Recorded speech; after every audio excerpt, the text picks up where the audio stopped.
तो जिस तरह से हम अव्यय का पहला भाग पढ़े क्रिया विशेषण, उसी तरह से दूसरा संबंध बोधक प्रीपोजिशन। तो जिन शब्दों से संज्ञा व सर्वनाम का संबंध वाक्य के दूसरे शब्दों के साथ जाना जाता है वे संबंध बोधक कहलाते हैं ना। संज्ञा और सर्वनाम का संबंध किससे? वाक्य के दूसरे शब्दों के साथ। जैसे के पीछे, के अंदर, के नीचे, से पहले, के दोनों ओर इत्यादि। और इसके कुल कितने भाग होते हैं? 9 भाग होते हैं। दिशा बोधक, काल बोधक, स्थान बोधक, साधन बोधक, तुलना बोधक, विरोध बोधक, संग्रह बोधक, उद्देश्य बोधक, विकल्प बोधक। तो दिशा बोधक में दिशा का बोध कराए, के पीछे, की ओर, की तरफ आदि। काल बोधक किसका बोध कराए? समय का, जैसा कि नाम से स्पष्ट दिशा, दिशा का बोध कराएगा। काल जो है समय का, के पश्चात, 4 दिन बाद, 4 दिन पहले आदि। स्थान बोधक स्थान का बोध कराएगा, के निकट, के सामने, के भीतर, यह स्थान का बोध करा रहा है। साधन बोधक साधन का, जैसे के सहारे, जैसे लकड़ी के सहारे, है ना, के द्वारा। तुलना बोधक में तुलना का बोध किया जाएगा, की अपेक्षा, जैसे राम की अपेक्षा श्याम ज़्यादा सुंदर है, के आसपास की, है ना। विरोध बोधक में विरोध का बोध हो रहा है, के उल्टे, के विरुद्ध, के प्रतिकूल। संग्रह बोधक में किसी सामान को इकट्ठा करने या कम या अधिक या भर के रखने, कम करके रखने, इस तरह का देखिए यहाँ बोध है, के भर के, सामने आदि। उद्देश्य में उद्देश्य का बोध करा रहा है, के हेतु, के खातिर, के कारण आदि। तो यह उद्देश्य का बोध करा रहा है। विकल्प बोधक में की जगह, में, पर के बदले आदि। तो यह विकल्प का बोध करा रहा है।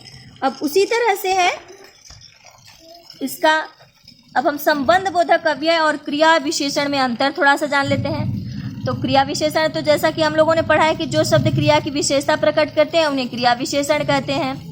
जब ये शब्द संज्ञा या सर्वनाम के बाद प्रयोग होकर वाक्य के दूसरे शब्दों के साथ संबंध का बोध कराते हैं तो संबंध बोधक अव्यय कहलाते हैं। जैसे उदाहरण, वह नीचे चला गया, स्थान बोधक का यह बोध करा रहे क्रिया विशेषण। कुत्ता पलंग के नीचे बैठा है, यह संबंध बोधक का अव्यय बतला रहा है। या क्रिया विशेषण, वह नीचे चला गया, क्रिया की विशेषता बतला रहा है। अब है तीसरा समुच्चय बोधक। तो ऐसे शब्द जिनका प्रयोग 2 या 2 से अधिक शब्दों, वाक्यांशों, उपवाक्यों या वाक्यों को मिलाने के लिए किया जाता है ना। जिनका प्रयोग 2 या 2 से अधिक शब्दों, वाक्यांशों, उपवाक्यों या वाक्यों को मिलाने के लिए किया जाता है ना, मिलाने के लिए, उन्हें समुच्चय बोधक अव्यय कहते हैं। इन्हें हम योजक भी कहते हैं। क्या कहते हैं? योजक भी कहते हैं समुच्चय बोधक को, कंजक्शन, है ना। तो उदाहरण, जैसे भारत और रूस की पुरानी दोस्ती, ये वाक्य और ये वाक्य मिलाया जा रहा है ना, यहाँ पे मिलाने का कार्य हो रहा है, तो यह क्या हो गया? समुच्चय बोधक। तो समुच्चय बोधक अव्यय 2 प्रकार के होते हैं। क है समानाधिकरण और दूसरा है व्यधिकरण। तो जो समुच्चय बोधक समान श्रेणी वाले शब्दों, वाक्यों या उपवाक्यों को जोड़ते हैं, समान श्रेणी वाले, सबसे यह महत्वपूर्ण है, समान श्रेणी वाले शब्दों, वाक्यों और उपवाक्यों, हमें यह समझना है। समान श्रेणी वाले शब्दों, वाक्यों या उपवाक्यों को जोड़ते हैं, वे समानाधिकरण समुच्चय बोधक कहलाते हैं। नाम से ही स्पष्ट है, समानाधिकरण। जैसे अंदर आओ अन्यथा बारिश में भीग जाओगे, नमन एवं पंकज कक्षा में सबसे अच्छे छात्र। या 2 समान श्रेणी वाले शब्दों को और वाक्यों को जोड़ते हैं, तो यह क्या हो गया? समुच्चय बोधक, समानाधिकरण कहलाते हैं ये। अब उसी तरह से देखिए व्यधिकरण समुच्चय बोधक। जो समुच्चय बोधक एक मुख्य वाक्य से एक से अधिक आश्रित उपवाक्यों को जोड़ते हैं, है ना। यहाँ पर क्या हो रहा था? समान श्रेणी वाले शब्द, जैसे नमन और पंकज, ये दोनों समान है ना, समान शब्द है, समान वाक्य है। और इसमें क्या होता है? एक मुख्य वाक्य से एक से अधिक आश्रित उपवाक्यों को जोड़ा जाता है। एक मुख्य वाक्य के साथ एक से अधिक आश्रित उपवाक्यों को जोड़ा जाता है, वे व्यधिकरण समुच्चय बोधक कहलाते हैं। जैसे देखिए, बच्चे को दूध दो ताकि वह चुप हो जाए। एक तो मुख्य वाक्य और इससे अधिक इस पर आश्रित उपवाक्य है। यदि वर्षा न हो, ये मुख्य वाक्य और यह, तो फसल नष्ट हो जाएगी, इसके साथ आश्रित उपवाक्य जोड़ा गया है। तो यह क्या हुआ? व्यधिकरण समुच्चय बोधक। उसी तरह से है बच्चों विस्मयादि बोधक, है ना। तो जिन शब्दों के द्वारा मन के भावों, शोक, घृणा, हर्ष, प्रशंसा, स्वीकृति, आशीर्वाद, भय आदि का बोध होता है। शोक, घृणा, हर्ष, प्रशंसा, स्वीकृति, आशीर्वाद, भय आदि का बोध होता है, उन्हें हम क्या कहते हैं? विस्मयादि बोधक अव्यय कहते हैं। इन शब्दों के बाद विस्मयादि बोधक चिन्ह, देखिए यह चिन्ह का प्रयोग अवश्य करना चाहिए। विस्मयादि बोधक अव्यय 8 प्रकार के होते हैं, है ना। कितने प्रकार के होते हैं ये? 8 प्रकार के होते हैं।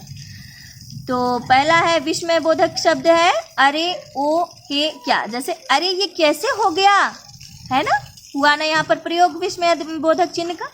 हर्ष बोधक, जैसे हर्ष का मतलब खुशी, तो यहाँ पर देखिए कैसे बोध होगा, वाह खूब शाबाश आहा, किसी को अपना खुशी जाहिर करना है इसमें, वाह क्या नज़ारा है ना। शोक बोधक, जैसा कि नाम से स्पष्ट है, त्राहि त्राहि उफ उफ हाय, त्राहि त्राहि गाँव में बाढ़ आ गई, उफ सारा खाना खराब हो गया। यहाँ पर देखिए शोक का बोध हो रहा है ना। भय बोधक, भय का अर्थ होता है डर, यहाँ पर डर का, उई माँ बाप रे बाप आदि। जैसे उई माँ कितने सारे चूहे हैं, बाप रे बाप कितना घना जंगल है, यह भय का बोध करा रहा है ना बच्चों। तो समझ में आ रहा है ना बच्चों आप सभी को। उसी तरह से है चेतावनी बोधक शब्द, जैसा कि नाम से स्पष्ट है, किसी को चेतावनी कैसे देते, खबरदार, हटो, बचो, सावधान। यह चेतावनी बोधक शब्द है ना, नाम से ही स्पष्ट है बच्चों। जैसे हटो उस गाड़ी की रफ्तार तेज है, खबरदार आगे का रास्ता खराब है ना। समझ में आ रहा है बच्चों, बहुत आसान है। घृणा बोधक शब्द, धित, छी, हट, धत आदि, नाम से ही स्पष्ट हो रहा है यहाँ पर भी। छी कितनी गंदी जगह है, धित वह लड़का कैसा है ना।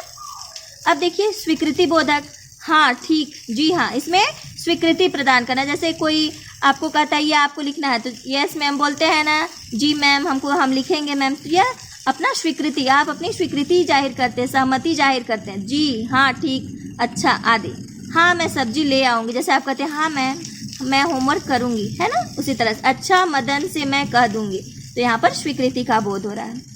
अब देखिए अंत वाला है संबंध बोधक शब्द, संबोधन बोधक शब्द, है ना। इसमें संबोधित किया जाएगा, संबोधन का अर्थ होता है किसी को संबोधित करना, अरे अजी ओ आदि। जैसे देखिए अजी क्या काम है आपका, संबोधित किया जा रहा है ना, ओ कौन हो आप, है ना। तो यहाँ पर यह संबोधन बोधक शब्द का प्रयोग हुआ है। तो आशा करती हूँ बच्चों आप सभी लोगों को समझ में आया होगा अच्छे से। अगर समझ में नहीं आता है तो इसे आप 2 बार 3 बार ज़रूर सुनिए, समझ में आ जाएगा। ठीक है बच्चों, धन्यवाद।